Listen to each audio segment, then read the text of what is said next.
Want to make the most of every open house and spot the details that others miss? Let's talk about how to do it right. You're listening to the Bo Knows Real Estate Podcast. Tips and advice for home buyers, sellers, and owners. With award-winning RE/MAX agent, Bo Kaufman. Hey there, and thanks for tuning in. If you're in the middle of house hunting or thinking about it, this episode is for you. We're talking all about open houses, how to approach them, what to look for, and most importantly, how to protect yourself. Because let's face it, buying a home is a considerable investment, and making wise decisions now can save you from big regrets later. So here's the thing about open houses. They're exciting, right? You get to step inside homes you've only seen in pictures, wander around, and imagine your life there. But there's a catch. The agent hosting the open house, they don't work for you. Their job is representing the seller, which means their loyalty lies with the other side. They're there to highlight all the home's great features, answer your questions in a way that benefits the seller, and ultimately, negotiate the best deal for their client, not for you. Now that doesn't mean they're being dishonest or anything like that. It just means their job isn't to point out potential problems or to protect your interests. That's why having your own buyer's agent is so important. A buyer's agent is there to look out for you. They're legally obligated to act in your best interest, whether that means helping you negotiate a fair price, spotting red flags you might miss, or just making sure you understand the deal's fine print. I can't tell you how often I've seen this play out. A buyer goes to an open house, falls in love with the home, and gets excited. They're ready to make an offer on the spot. But then they call me, and when I take a closer look, I spot issues that could have cost them a fortune. Foundation problems, hidden water damage, you name it. Having someone in your corner who knows what to look for can make all the difference. Now let's talk about what you should look for when walking through an open house. First, consider the big stuff like the home structure. Look at the walls and ceilings. Are there cracks? Small ones might be no big deal, but if you see large or jagged cracks, that could be a sign of foundation issues. Walk around and feel the floors. Do they seem uneven?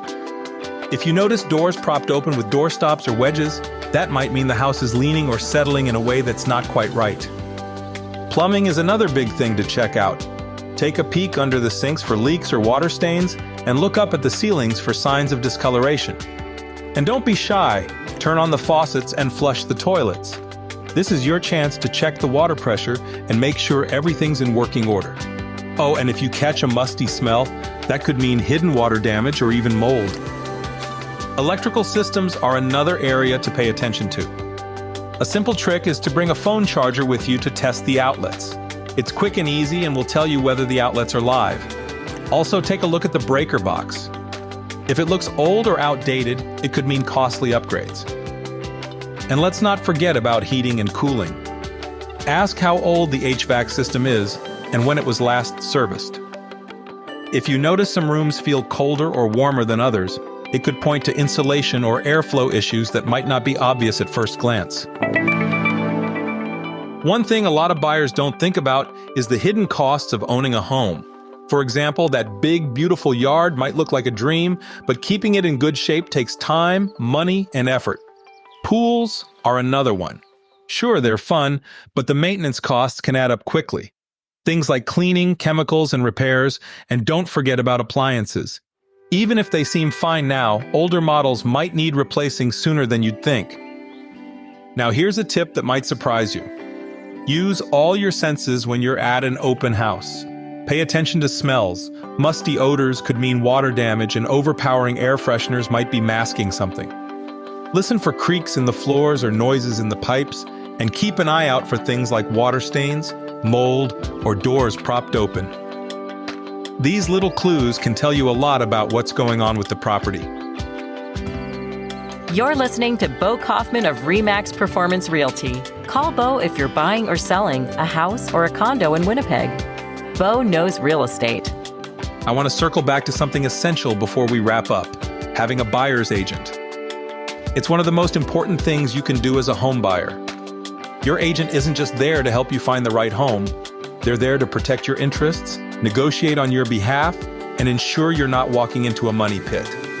Buying a home is one of the most significant investments you'll ever make, and having someone in your corner who knows the process inside and out, that's priceless. So, to wrap things up, open houses are a great way to explore homes and gather information, but they're also an opportunity to dig deeper. Be observant, stay focused, and don't be afraid to ask questions, or to walk away if something doesn't feel right. Most importantly, make sure you have the right people working for you. Thanks for hanging out with me today. If you found this helpful, please share it with someone else who's house hunting. As always, call me if you're looking to buy or sell a house or a condo in Winnipeg.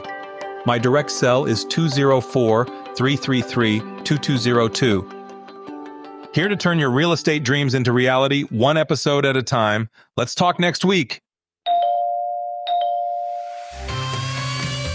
You've been listening to Bo Kaufman of RE/MAX Performance Realty. Are you thinking of buying or selling a house or a condo in Winnipeg?